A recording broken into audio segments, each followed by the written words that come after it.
So, with all of the news and hype about the ninth Saw film coming out in the next couple years, I just wanted to jump on this, something I talked about in my live stream the other day. And no, before I get into this, I haven't thought very hard about what this pitch is, what the story structure is, and who the characters are, and how it would play out scene by scene.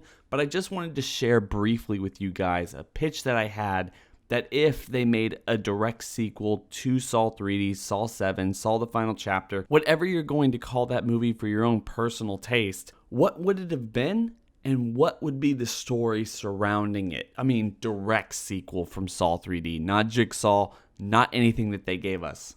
Let's jump right into it. Hey YouTubers, don't forget to subscribe and hit that bell over by the subscriber button to notify you every single time I upload. Look guys, before I get into this, I have to say, I talked about this on my live stream last night. I mean, we were talking about the Saw franchise for 2 straight hours, and I've not had that much fun talking about this franchise for a very long time. It brought up thoughts and opinions that I had back when I was watching the original franchise play out and when House of Jigsaw was a huge thing. I mean, all the fans are on that, or at least all the big major fans were on that forum if you were a fan of the franchise during that particular point.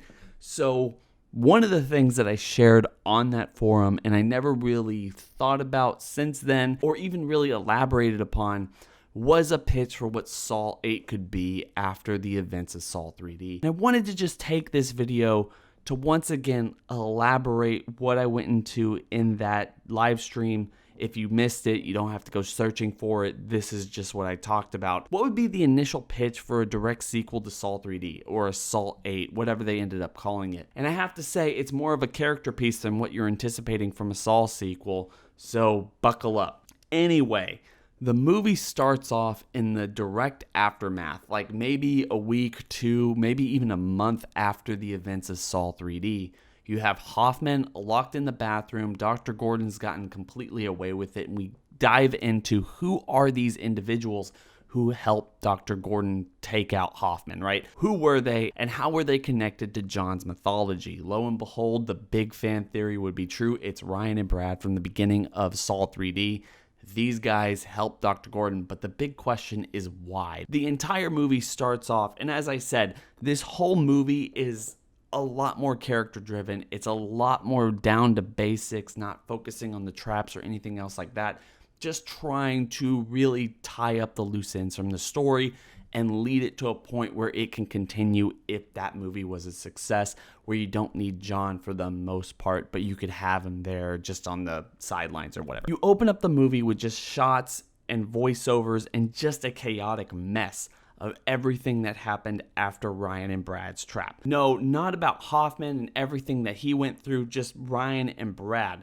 Their initial test, all the screaming and all the dialogue that went along with that trap in Saw 7, and then initially going into the news reports, John's own words reverberating in the background as we lead into the very first time that Ryan went to one of the meetings for the Survivor group. At that time, run by Bobby Dagen, and everyone was trying to find some semblance or meaning in life after they survived a Saw trap. This guy, the most publicly recognized Saw victim in the entire world at this point, the United States or wherever this is taking place, is starting to finally understand the gravity of this serial killer and what he's bringing to the table. And Ryan and Brad are just public celebrities at this point. They survived something, they worked together, they were in the thick of it. And what we realize from this opening montage, and it's just meant to be a buffer from the story that they're trying to tell, you know that Ryan is still contemplating and dealing with the anxiety and the fear of that trap, while Brad is languishing in his own fame and everything that's connected to that. And before we talk about what this story is going to be about per se,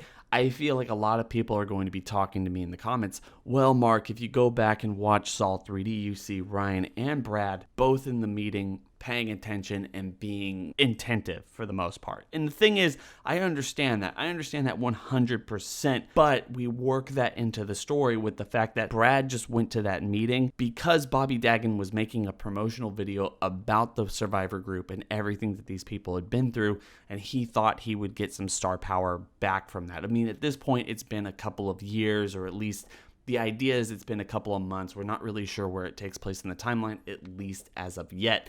and Brad went there for his own purposes, while Ryan is still trying to deal with this and being very involved with the survivor group. That's the story that we wake up to at the very beginning. And wake up is the more operative word here, because as all of this plays out, playing in quick succession, you get to see Brad and Ryan taking off their pig masks to reveal that they were the people helping Dr. Gordon to put Detective Hoffman in his place and allow Dr. Gordon to put him in the bathroom at the end of Saw 3D.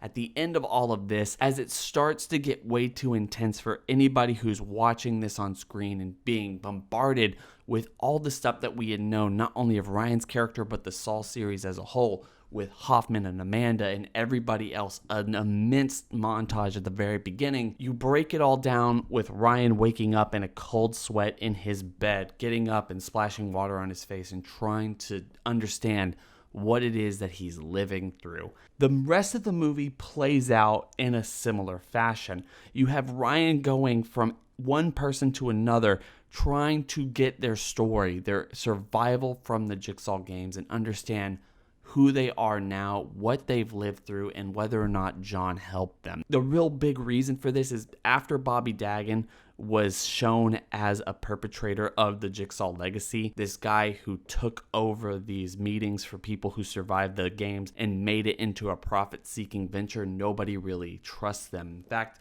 one of the things I think you can gravitate towards in that storyline is a scene or two from Pamela Jenkins' character coming back and saying that Bobby Dagen was this big liar. She was a part of the game. She lost her brother in Saw 6.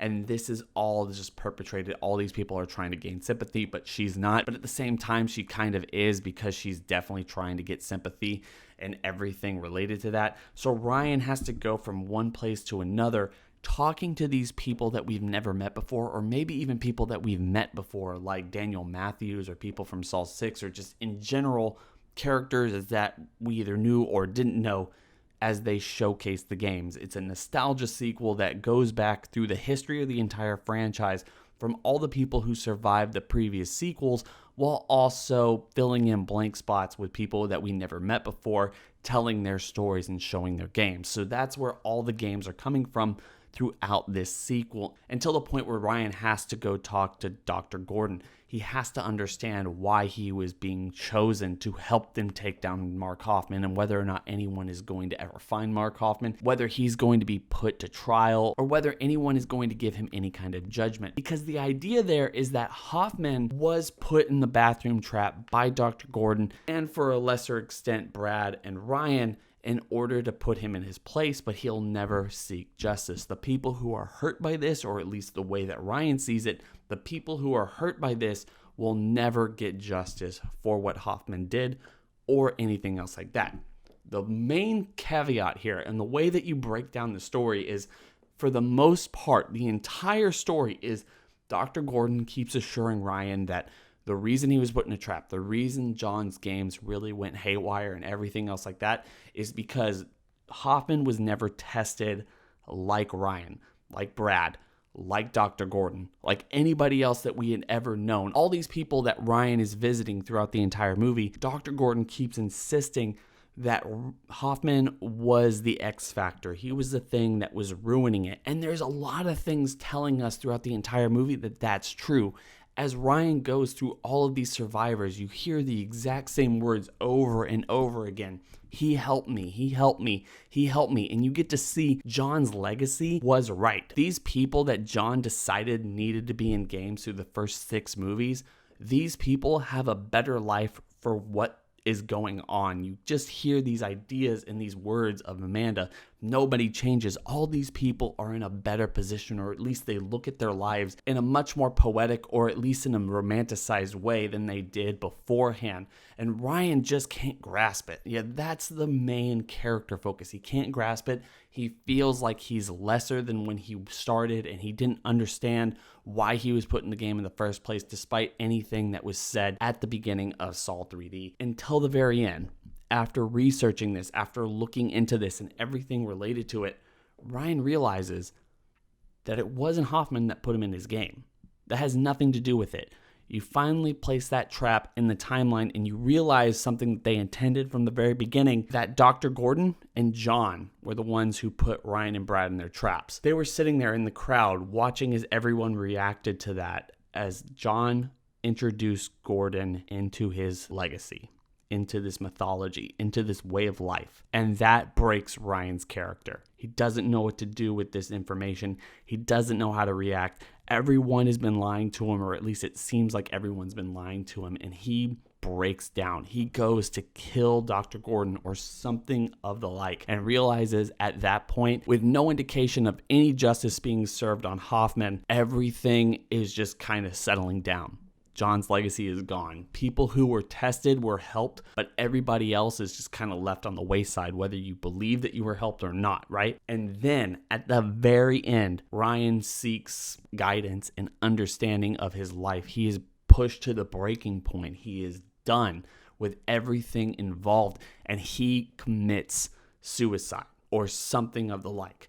In fact, one of the things I would like to see, even though I feel like this would be pushing it unless you built it into the story, I would like for him to make a trap, put himself in the trap, and test himself once again on his own rules, on his own terms, until the point where you realize that he is going to die. The clock ticks down, tick, tick, tick, tick, halfway through the time or whatever it is. He realizes that he wants to survive. He takes his life in his own hands, and he breaks away from his chains or whatever it might be and ends up surviving, and that's what we're left with. Is just him with his eyes wide open, and we understand that this guy is going to be the next Jigsaw because he understood himself, the trials and tribulations of what the Jigsaw mythology was going to be. He lost everything within this movie: confidence, family, friends, to the point where he was willing to kill himself, and realized that at that moment where he was asked to survive, either by his own hand or someone else's,